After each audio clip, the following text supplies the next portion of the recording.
एक समय की बात है। हरे भरे जंगल में टुली नाम का एक छोटा कछुआ और मिको नाम का एक शरारती बंदर रहता था। टुली को ठंडे साफ तालाब में तैरना पसंद था, जबकि मिको अपने दिन एक पेड़ से दूसरे पेड़ पर झूलते, बातें करते और वन प्राणियों के साथ खेलते हुए बिताते थे।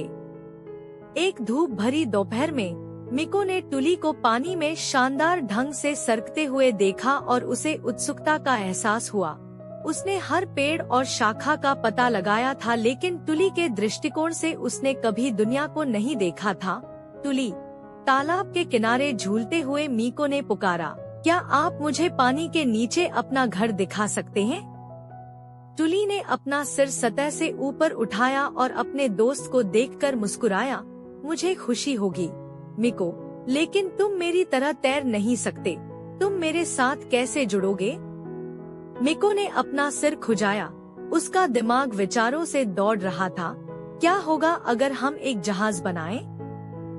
पत्तियों और शाखाओं से बना एक जहाज। इस तरह मैं उस पर बैठ सकता हूँ और आपके साथ तालाब का पता लगा सकता हूँ।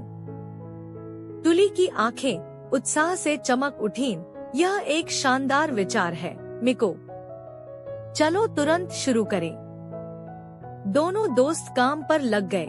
मिको सबसे ऊंचे पेड़ों पर चढ़ गया, सबसे बड़ी पत्तियां और सबसे मजबूत शाखाएं इकट्ठा कीं। टुली ने अपने छोटे लेकिन मजबूत फ्रेम के साथ सामग्री को तालाब के किनारे तक खींचने में मदद की। साथ में उन्होंने पत्तियों और शाखाओं को तब तक बुना और बांधा जब तक कि उन्होंने एक छोटा पत्तेदार बेड़ा नहीं बना लिया। अंतिम धक्का देकर उन्होंने अपना बेड़ा तालाब में उतार दिया। मिको सावधानी से बेड़ा पर चढ़ गया। उसका दिल प्रत्याशा से धड़क रहा था।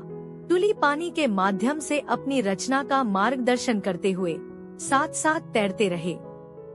जैसे ही वे तालाब के पार तैरने लगे, मिको पानी के नीचे की जीवंत दुनिया को देखकर आश्चर्यचकित हो गया। मछलियां सतह के नीचे छलांग लगाती थी और सूरज की रोशनी लहरदार पानी पर नृत्य करती थी। टुली ने उस आरामदायक कोने की ओर इशारा किया जहां वह सोया था और स्वादिष्ट जलीय पौधों को खोजने के लिए सबसे अच्छी जगहें बताईं। यह अद्भुत है टुली, रंग बिरंगी मछलियों के झुंड को करीब से देखने के लिए झुकते हुए मिको ने कहा, मुझे नहीं पता था कि आपका घर इतना सुंदर है। टुली गर्व से झूम उठा, मुझे खुशी है कि आपको यह पसंद आया मिको। मुझे खुशी है कि हम इस साहसिक कार्य को साझा कर सके। जैसे ही सूरज डूबने लगा, तालाब पर सुनहरी चमक बिखेरते हुए मिको और टुली किनारे पर लौट आए। वे थके हुए थे लेकिन खुश थे। उनका दिल दिन भर की खोजों से भरा हुआ था। उस दिन से मिको और टुली और भी घनिष्ठ मित्र बन गए। वे अक्सर अपने पत्तेदार जहाज पर रवाना होते हैं, तालाब के हर कोने की खोज करते हैं और अपनी अपनी दुनिया की कहानियां साझा करते हैं। उनका बंधन उस जादू का प्रमाण था जो तब होता है जब जिज्ञासा और दोस्ती एक साथ आते हैं, जमीन और पानी के बीच की खाई को पाटते हैं।